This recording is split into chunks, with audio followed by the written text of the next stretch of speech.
We're joined now by Chairperson of the Standing Committee on Public Accounts, Mr. Themba Godi, to give us more on the story. Mr. Godi, welcome to ANN7 and thank you for your time. What prompted this action of complaining to the Competition Commission? Because it's unprecedented for members of Parliament really to intervene in these kind of arrangements. Well, as it will be recalled that the Standing Committee on Public Accounts had hearings with Eskom around some of its coal contracts. And it was in our engagement with that process and a deeper probe that gave us a sense that something was not right. We were focusing on one particular contract, and yet there were much bigger issues and areas of concern insofar as contracting is concerned, which we felt bordered on collusion, but most painfully, the fact that some of the contracting were actually a stumbling block to transformation. And whilst we were chasing around one small contract, there were people who, essentially as beneficiaries of apartheid, were actually continuing to reap the benefits of democracy to the exclusion of the very majority that fought for freedom. Mr. Godi, you're on record saying that Eskom technically is captured, but which companies do you believe are benefiting the most from Eskom contracts? We have launched a complaint and would want the Competition Commission to investigate and determine whether there is any wrongdoing by anybody. Safe to say that all the major companies that have existed and supported apartheid are the ones that continue to benefit from this unreasonable arrangement of cost-plus mines and evergreen contracts. You've raised the concern about the resistance to transformation, and Eskom has welcomed this probe, saying that these contracts typically block the entry of new owners into the market. Your view? We fought for freedom, and our fight for freedom was to ensure that our country is free and our country is in the hands of the majority. And what we saw, despite all the, spinning and the noise that was there about one particular contract, we realized that actually there was a system which ensured that the big companies, the big white companies, remain in control, get the major share of the procurement at Eskom, which implied that you are not going to have transformation or you're not going to have new entrants. And that is why we felt, as people who fought for freedom and who actually want to see transformation of the economy, it is important that instead of sloganeering and all that kind of stuff, let's go to the core of the issue and take the challenge straight to those who have continued to benefit from the exploitation of the majority. Of course, that one contract that has been under scrutiny is the Tegeta arrangement, and which has made a lot of headlines, but hardly any talk about these cost-plus contracts with Anglo-American, the likes of Exara and BHP Billiton. In your view, why do you think this is still the case? Prepayments is actually an integral part of these cost-plus mines. And when you had the Tegeta issue, there was a huge brouhaha about it, as if it was the only company that got prepayment. And we, our sense is that whenever there are measures that, are given to emerging companies that are meant to assist them, there is always a lot of scarecrowing that goes on. And yet when it happens to white companies, it is accepted as a norm. And we felt that it is important that this hypocrisy be exposed. And we hope that it should not just end with Eskom, because if you look at all the other state-owned companies, you might find that indeed this is actually the norm. This is how the apartheid government looked after the monopoly companies that were sustaining its existence. And unfortunately, 23 years into democracy, these have been allowed to continue. And we feel it is about time that these are challenged so that we can, in practical terms, start to dismantle the edifice of apartheid that has remained, especially in the economy. You also asked for a probe into collusion, by some of these firms that supply coal to Eskom, and you also flagged the cross-directorship of these firms as the reason as to why they need to be looked into. Can you expand? We launched 2 complaints. One has to do with the cost-plus mines. The second one has to do with the challenge of cross-directorship. We felt that the way these are so intertwined, individuals are directors in a variety of companies that all operate in the same space, does create the question, are these competitors or are these basically the same companies competing against each other, competing against themselves? Meaning the possibility of collusion cannot be ruled out. And if you look, you'll find that most of these major companies, these white companies, are actually guilty of this challenge of cross-directorship. If people were directors of various companies that operate in different spheres, in different areas, in different fields, I don't think that will be an issue. But to the extent that they all operate within the coal industry and they supply, all of them supply Eskom, it does raise very, very serious concerns about whether is this legal or not. And Asemba Godi joining us. He is the chairman of the Standing Committee on Public Accounts. They've launched a complaint with the Competition Commission on the long-standing contracts of coal at Eskom. And joining us in studio, Tsepo Khadima, political analyst, Zamo Madlala, Radical Economic Transformation Coalition, and Lakite Kisho, Transform RSA, Deputy President. Good evening, gentlemen, and thanks for joining us. So we've woken out of our slumber, I suppose, the whole euphoria and the romance of reconciliation, looking at the economic CODESA, and it's come to this. It's unprecedented. I mean, I'll just take a reaction from you, the initiative taken by the 2 MPs to complain, and for starters. Unprecedented, long overdue, and timely. So obviously, I would believe that these 2 honorable members of parliament, Godi as well as Boy, they need to be applauded for their courage to have now taken practical steps to be able to bring an end to this. The 1998 Competition Act, as promulgated, it was done so specifically to remedy this type of abuse of dominant position by this oligopoly of a cartel. So certainly this is something that we should welcome, but I believe also it needs to be expanded. We have to bear in mind that coal is our toppest export revenue earner. It has surpassed gold, it has surpassed even platinum. That's how important coal is. And yet, this same oligopoly that is being closing everybody out and acting anti-competitively in Eskom is the same oligopoly that is acting uncompetitively, abusing their dominant market position at Richards Bay Coal Terminal. That for years and years, new entrants have had coal that they could not export, which at the time when we so desperately need to increase our exports. And Cindy, I have to declare interest.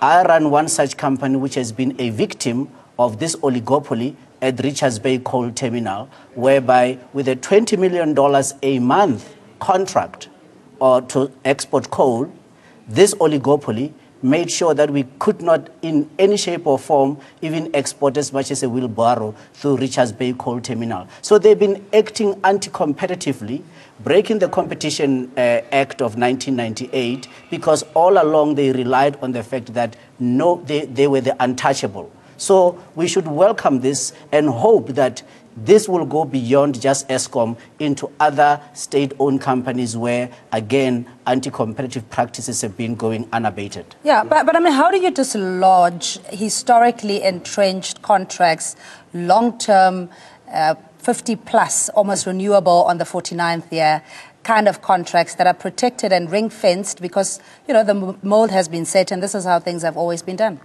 Yeah, I think I agree that this is long overdue. But I think in terms of ensuring that now we deal with this thing decisively, we need not really wait for what is currently happening in terms of this probe. But I think the Constitution is there. You know, we need to utilize the Constitution. The preamble of the Constitution is very clear. It talks about we recognize the injustice of the past. Now, we need to be able to start using the Constitution against these contracts. Remember, the Constitution is the highest decision, supreme law of the country. And any contract or the Competition Commission Act cannot supersede the Constitution. Now, what we needed to do is to really come with transitional arrangements, wherein we don't have to wait. Eskom, together with Treasury and public enterprise, must be able to begin to act to empower our black people. For instance, what you just said is very important. You cannot wait. So in the case this. of Tsepo, for example, as is Yes. saying that he's been unfairly discriminated or disenfranchised, is a case that you could take to the competition, Yes. or rather the constitutional No, court? yeah, what I'm trying to say is to say these structures of government must act and use the Constitution. They must not react. They must be able to be innovative enough to take decisions that are in line with the Constitution in terms of ensuring that they deal with redress. And if those that have benefited in the past want to challenge, let's go to court. They will utilize the Constitution in order for them to respond to this. Rather than having to wait and come with probes that will take a lot of time, let them use the Constitution. Yeah, and but I mean, take we even have difficulty. decisions. Yeah, we even have difficulty in defining white privilege if, you know, lest you were accused of racism. And the fact that as the black majority, your ability to catch up to where the advancement of white people are based on the laws and the systems of government that gave them the ability to create enterprises and empires and live in suburbia and whatever else that comes with that. If we're not able to even define that and agree that it is imperative that we redress issues of the past, how are we even going to get into the economy? Well, thanks for the opportunity, but where I'd like to start is to applaud the two gentlemen. It's about time that somebody did it, and I wish Tsepo at some point had gone to the Competition Commission himself and actually put across a complaint that they were being blocked, because these are the things we have to do. I mean, currently we sit with a farce of an inquiry in Parliament that's supposedly supposed to look into Eskom or whatever it is, which is just a mere targeted investigation at a particular family or individuals or a particular sector. What we've come to call it is, we call it the fixated and sitting capturers who've been entrenched, trying to stop the emerging capturers from capturing the very states they've had captured. So it's really literally about those who control the monopoly and whatever businesses, not wanting others to enter into it, and they will do anything by whatever means. But when you look at it, if it was really about finding wrongdoing, then we should have been looking at the 40, 50-year contracts that were signed in the 70s.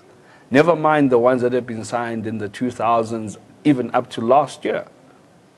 And those are the realities that it's now come time that if we're going to open Pandora's box, let's open Pandora's box and get all the truth out there and let the public decide. Yeah, but we've legitimized it as you know, being business savvy or based on the history and expertise of a particular company and being the big guns, so to speak. So my thing is, if we always saying that there's the barriers to entry, black people are deliberately being excluded, how then do you even make way, you know, penetrate into that area?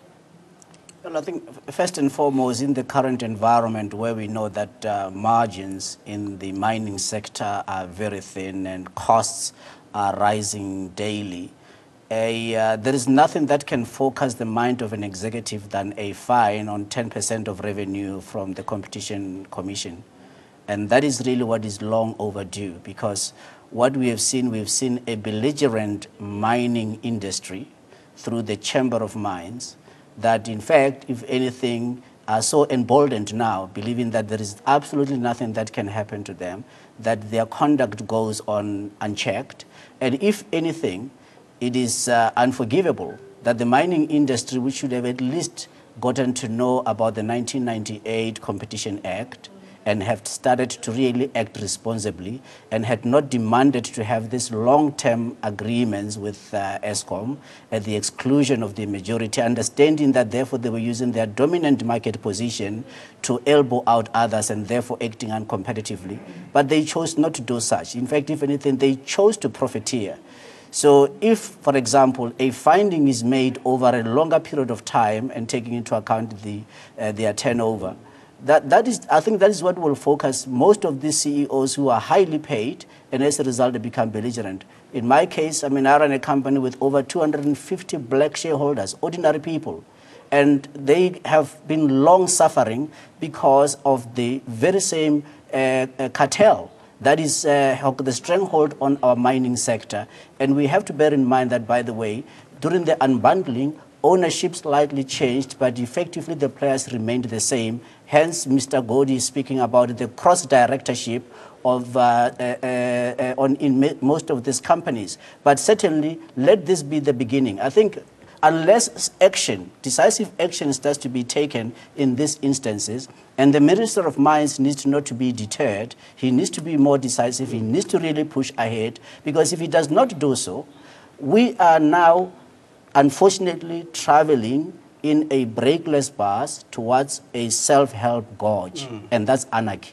And maybe just to support, I think this is about time. This is a great opportunity for us to be able to start implementing the radical economic transformation that we all talk about. In this sense, that the transitional arrangement must be done. We don't have to worry about the probe that is happening. It's fine, it can happen. But the state has the power to ensure that those small businesses must be empowered firstly, but secondly, they must be given the opportunity to be, look, this thing is not difficult. This thing of mining and be able to, to give coal I just want to get in there, in that there is current legislation that compels businesses to be inclusive in terms of the demographics and the racial groupings. In that, once empowered, always empowered. So if you have a shareholder that has 25 plus 1, 26%, he's the board chair or whatever it is, that the very framework of our law allows for that to be perpetuated. You tick the boxes, skills transfer, you've got employment equity, affirmative action, etc., etc. So what difference is it going to make even now? It's got, I understand, sir, but it's a little pinch on the cheek, if you will, 10% of your revenue. No, then what? Yes, I understand this 10% fine and all of that. What I'm trying to say here is, indeed, you have to be able to look into all of that. But what is critical for us is to say you must look at the ownership and the control of a particular company, so that we must be able to then gauge to say, are these guys really supposed to be empowered? Are they black? Are they owning? Don't we know that by now? No, but for now, this 51 plus 1 is really just a fake. But we need to ensure that we empower the right people this time. But I still want to maintain that we can do this thing with the constitution of our country, not necessarily waiting for probes.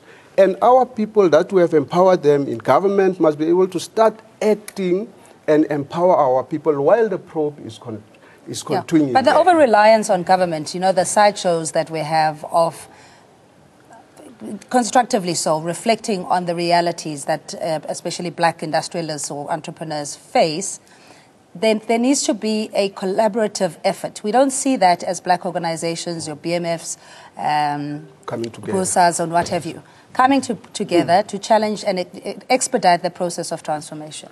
I totally understand, and I must agree with you on that point. But here's the reality. We've had the president speak of a 30% set aside for black business. That's the beginning of radical economic transformation. Finance ministers backed it up. But the reality, when it comes down to the state will spend 500 billion in this current financial year, is 150 billion going to go to black hands? No.